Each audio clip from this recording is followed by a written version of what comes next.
تنخواہ ماہانہ جو ہم دے رہے ہیں وہ الگ دینی پڑے گی شیڈول کے مطابق، زکوٰۃ سے ہم ان کی معاونت کر سکتے ہیں۔ جو پیشہ ور بیکاری ہوتے ہیں ان کے بارے میں اگر کسی کو ذاتی طور پر تسلی ہے کہ یہ ہے تو پیشہ ور لیکن یہ بیچارہ واقعی ہے مستحق، بعض اوقات پیشہ ور مستحق نہیں ہوتے، ہم نے سنا ہے، تسلی تو کوئی نہیں کی، بعض اوقات جو پیشہ ور ہوتے ہیں نا سنا ہے کہ وہ بڑے بڑے مالدار ہوتے ہیں، لیکن بہرحال میں ان کی بات کر رہا ہوں جو مالدار نہیں ہوتے لیکن ہوتا ان کو بس عادت پڑ چکی ہوتی ہے مانگنے کی۔ تو اگر کوئی ایسا پیشہ ور بیکاری ہے، سائل ہے، جس کے بارے میں ماحول کے ذریعے یا خود اپنے طور پر ہمیں معلوم ہے کہ ہے اس کو مانگنے کی عادت لیکن ہے یہ مستحق، تو اس کو ہم زکوٰۃ دے سکتے ہیں۔ یہ مطلب نہیں ہے کہ ہم اس کو زکوٰۃ نہیں دے سکتے یا دینے سے ادا نہیں ہوگی، چونکہ وہ اس کیٹیگری میں ہے کہ وہ مستحق ہے، صاحب نصاب نہیں ہے، لہذا ہم اس کو زکوٰۃ دے سکتے ہیں۔ تو اللہ تعالی ہمیں ان مسائل کو یاد رکھنے کی جی ہاں،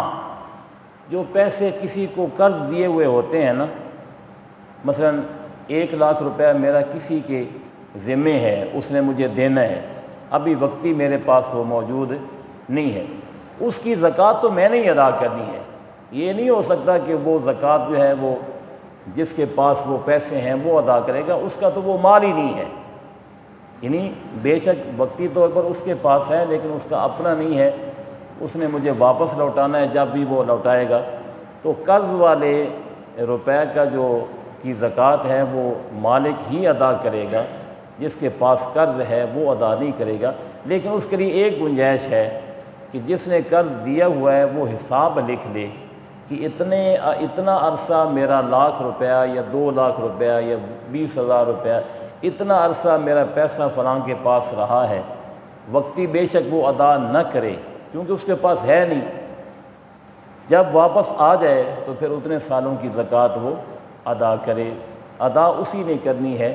جس نے وہ رقم قرض کے لیے دی ہوئی ہے، اس کی زکوٰۃ جو ہے وہ معاف نہیں ہو سکتی۔ دوسرا یہ ہے کہ بعض اوقات نا لوگ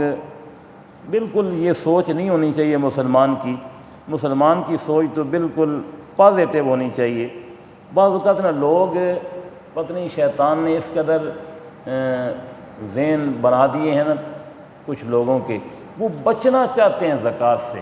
وہ کوئی نہ کوئی ہلا نکل آئے یار ہم زکوٰۃ سے بچ جائیں، یہ سوچ ہی نہیں ہونی چاہیے۔ بھئی جب اللہ کی راہ میں دینا ہے، زیادہ دینا ہے یا تھوڑا دینا ہے، اللہ کریم نے اس کو پتہ نہیں دگنا تگنا 7 گنا کر کے واللہ یضاعف لمن یشاء بغیر حساب، بغیر حساب کے واپس دینا ہے، تو پھر یہ سوچ ہی نہیں ہونی چاہیے۔ قرض جو ہے نا، قرض مقروض ہونے کی صورت میں زکوٰۃ اس وقت نہیں ہے جب وہ قرض والی رقم الگ کی جائے کہ یہ میں نے دینی ہے اور پیچھے نصاب نہ بچے، پھر زکوٰۃ معاف ہے، پھر زکوٰۃ مثال کے طور پر میرے پاس 7,00,000 روپے ہے، اب ظاہر زکوٰۃ تو بنتی ہے نا زکوٰۃ، لیکن 7,00,000 میں سے 6,50,000 میں نے قرضہ دینا ہے مثال کے طور پر، اب 6,50,000 میں قرضہ ادا کروں پیچھے کتنا رہ جائے گا؟ 50,000 50,000 نصاب نہیں بنتا، 50,000 نصاب بنتا ہے 70,000، تو 50,000 نصاب نہیں بنتا، لہذا اگر میں وہ 6,50,000 ادا کر دوں، یہ نہیں ہے کہ میں نے کرنی ہے، کر دوں یعنی اس کو جس کا وہ ہے وہ میں دے دوں، اس کے بعد میرے پاس کیونکہ نصاب کے مطابق نہیں بچا، لہذا میرے اوپر زکوٰۃ۔ لوگ پتہ کیا کرتے ہیں، جی میں نے 6,50,000 روپے دینا ہے، بھئی تو نے دینا ہے نا، جب تو دے گا تو پھر زکوٰۃ تیرے لیے زکوٰۃ نہ دینے کی گنجائش ہوگی، دینا تو نے ہے 7 سالوں میں، یعنی کہ تو نے دینا ہے قسطوں میں، ہر مہینے 50,000 دینا ہے یا 1,00,000 دینا ہے، وہ دینا ہے تو نے 6-7 مہینے کے بعد، تو ابھی اس قرض والی رقم کو اپنے دوسرے مال کے ساتھ ملا کے زکوٰۃ سے بچنا چاہتا ہے، اس کی شریعت میں گنجائش نہیں۔ تو جو قرض والی رقم ہوتی ہے اس کے اوپر بھی زکوٰۃ ہوتی ہے، اس کے لیے ایک گنجائش ہوتی ہے کہ جب واپس مل جائے۔ ہاں، یہ گنجائش شریعت نے اسی وجہ سے رکھی ہے کہ بعض اوقات ایسا ہوتا ہے آج کل کے دور میں آپ کو پتہ ہے قرض دینا لینا جو ہے نا بڑا مشکل کام ہے، عام طور پر دیتا کوئی نہیں ہے، لینے والے تو خیر ہیں لیکن عام طور پر دیتا کوئی نہیں ہے، پتہ ہے کہ پتہ نہیں واپس ملے گا یا نہیں ملے گا، لوگ خواہ مخواہ ہضم اور ہڑپ کر جاتے ہیں۔ اسی وجہ سے شریعت نے گنجائش کی ہے کہ جب واپس ملے گا تو اس وقت وہ زکوٰۃ ادا کرے گا۔